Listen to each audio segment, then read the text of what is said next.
We have a question from Vince.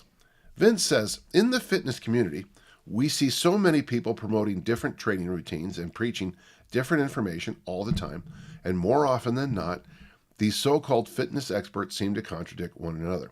Yeah, but don't forget, contradiction's okay. It provides the rub of the thing, that which allows you to move forward.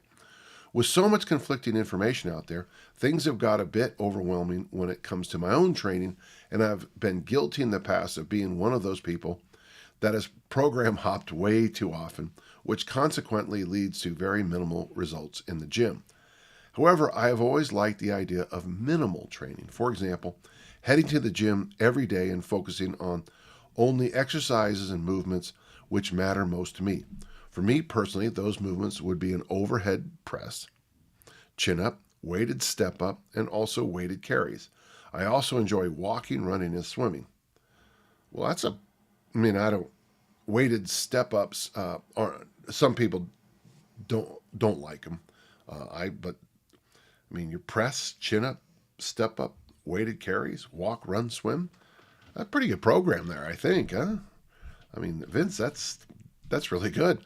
My question is, instead of following conventional programs, do you think it's possible for me to only perform these exercises for the rest of my life? Well, I don't know about for the rest of your life. Things do change, man.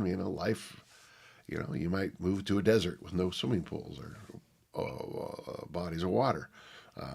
But yeah, I think there's a genius in all, you have to make sure at some level, you got to make sure you push, pull, hinge, squat, loaded carry. You got to make sure you do those fundamental human movements. Get up and down off the ground. You got to drink water. You got to eat protein. You got to eat veggies. I think at some level, you got to sleep. Okay. But after that, if you're ticking the boxes, yeah,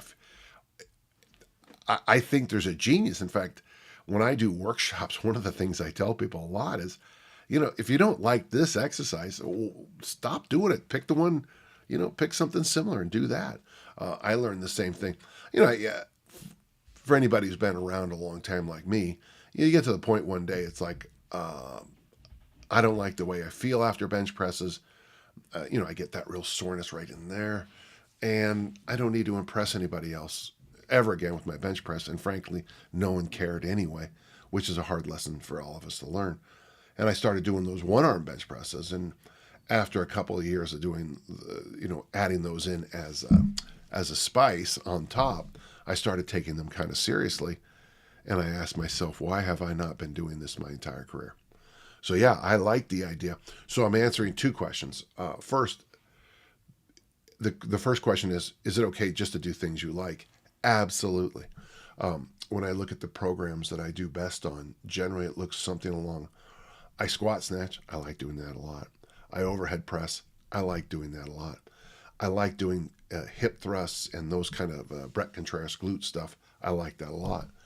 And when I'm the loaded carries, oddly, I like those a lot. When I see myself kind of, that is the bulk of what I do. I see progress during those periods, and I see myself enjoying training. When I do a bunch of crap I don't like, it doesn't happen in the first 20 days or 60 days or 6 weeks or whatever, but it does. It really starts to wear on me. I was looking at some programs I was doing about, it would have been about 2013, 2014, 2015. And they were good programs. Oh, they were good. But I wasn't making progress because I didn't like the bulk of the things I was doing. So yeah, I think this is a good idea. I think it's a very good idea. In fact, I'm wondering if you should write a book on this because it's pretty good. Do what you like. But here's the thing: you got to do. You got to the do part is the key. And if you like it, that's just wonderful. Great question. Thank you.